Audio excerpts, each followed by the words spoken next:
Good evening all of you. मैं शांतनु राय निर्माण IAS के इस प्लेटफॉर्म से आप सभी का स्वागत करता हूं।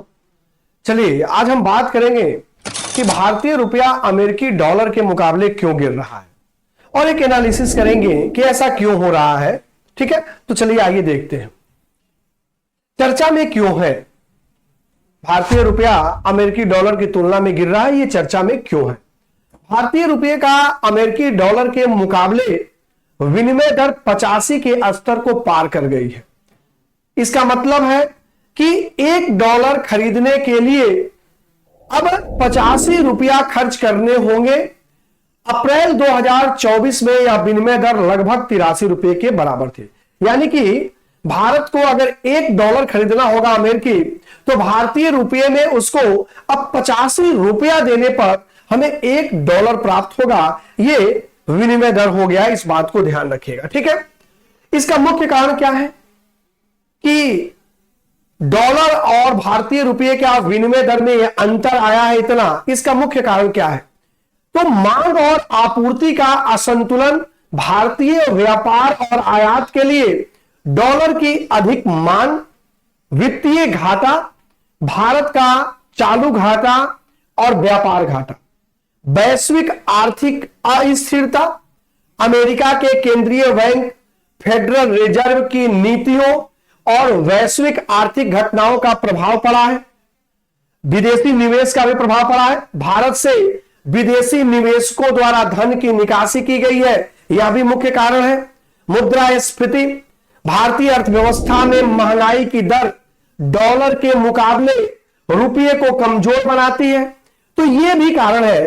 तो ये सारी कारण जो है, मांग और आपूर्ति का असंतुलन, यह भी एक कारण है। वित्तीय घाटा, यह भी एक कारण है। वैश्विक आर्थिक अस्थिरता, यह भी एक कारण है। विदेशी निवेश, जो विदेशी निवेशकों के द्वारा धन की निकासी किया जा रहा है, यह भी एक कारण है। और मुद्रास्फीति, यह भी एक कारण है। इस बात को ध्यान रखिएगा। ठीक है, अब देखिए एक चार्ट के द्वारा मैं आपको दिखाने का प्रयास कर रहा हूं कि भारतीय रुपये का विनिमय दर क्या है 2022-23 में। कहा 2022-23 का यह डाटा है, आपको बता रहा हूं मैं। ठीक है, यानी कि अगर 1 पाउंड आपको खरीदना है तो 1 पाउंड खरीदने के लिए आपको 104.09 भारतीय रुपये अगर आप खर्च करते हो तो 1 पाउंड आप खरीद सकते हो यूके पाउंड। अगर 1 यूरो आपको खरीदना है तो भारतीय रुपये में 89.81 यानी 89 रुपया 81 पैसा अगर आप देते हो तो आपको 1 यूरो प्राप्त होगा। और यूएस डॉलर जो है वह आप लगभग 85 रुपये के आसपास अगर खर्च करते हो भारतीय रुपये को तो 1 यूएस डॉलर आपको मिलेगा। यह रुपये का विनिमय दर है, इस बात को ध्यान रखिएगा। Rupees needed two by other currencies, यानी कि रुपये के माध्यम से दूसरे करेंसी को अगर आप खरीद रहे हो तो आपको इतना रुपया देना पड़ेगा। ये डाटा देखिए, सोर्स है CMIE। ठीक है, इस बात को ध्यान रखिएगा। ठीक है, अब देखिए विनिमय दर क्या है भाई, एक्सचेंज रेट क्या है। तो जैसे एक अमेरिकी निर्मित कार, स्विस यात्रा या कच्चा तेल, इन सभी चीजों और सेवाओं को खरीदने के लिए हमें सबसे पहले अपने घरेलू मुद्रा यानी कि भारतीय रुपये को अमेरिकी डॉलर या स्विस फ्रैंक यूरो में बदलना होता है। जिस दर पर एक मुद्रा को दूसरी मुद्रा में बदला जा सकता है उसे ही विनिमय दर कहते हैं। तो विनिमय दर किसे कहते हैं? Exchange rate. तो जिस दर पर एक मुद्रा को दूसरी मुद्रा में बदला जा सकता है उसे हम विनिमय दर कहते हैं।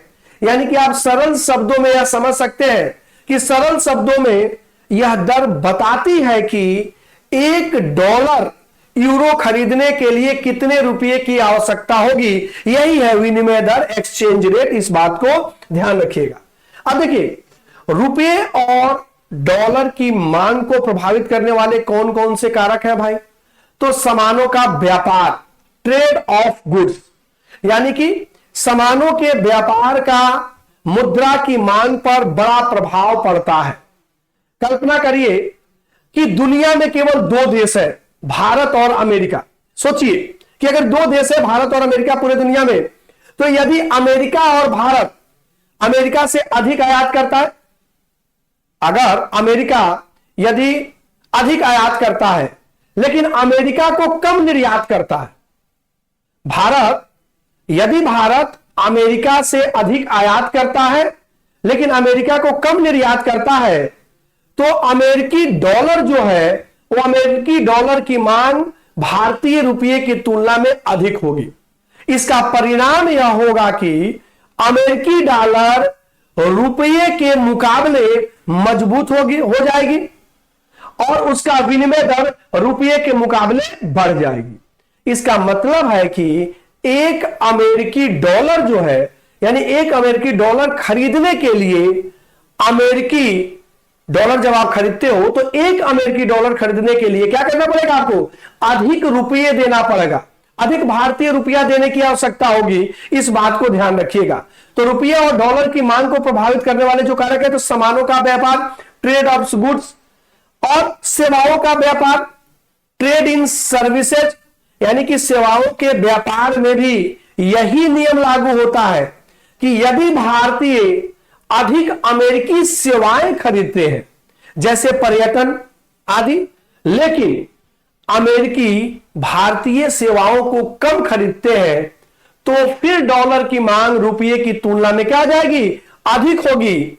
यानी कि इसका परिणाम क्या होगा? इसका परिणाम यह होगा कि रुपया कमजोर होगा और उसका विनिमय दर जो होगा वह डॉलर के मुकाबले में गिर जाएगा। इस बात को आप ध्यान रखिएगा, ठीक है। चलिए अब देखिए, निवेश जो होते हैं, जो इन्वेस्टमेंट्स होते हैं, तो निवेश भी मुद्रा की मांग को प्रभावित करता है। यदि अमेरिकी भारत में अधिक निवेश करते हैं जबकि भारतीय अमेरिका में कम निवेश करते हैं, तो रुपये की मांग डॉलर की तुलना में अधिक होगी। इसका परिणाम क्या होगा? तो इसका परिणाम यह होगा कि रुपया डॉलर के मुकाबले में क्या हो जाएगा? मजबूत हो जाता है और उसका विनिमय दर जो होगा डॉलर के मुकाबले बढ़ेगा। तो इस बात को ध्यान रखिएगा। तो रुपया डॉलर की तुलना में कैसे गिर रहा है और डॉलर कैसे मजबूत हो रहा है, इन बातों को हम इस कक्षा में समझे, ठीक है। चलिए धन्यवाद, फिर मिलते हैं किसी नए टॉपिक के साथ। धन्यवाद।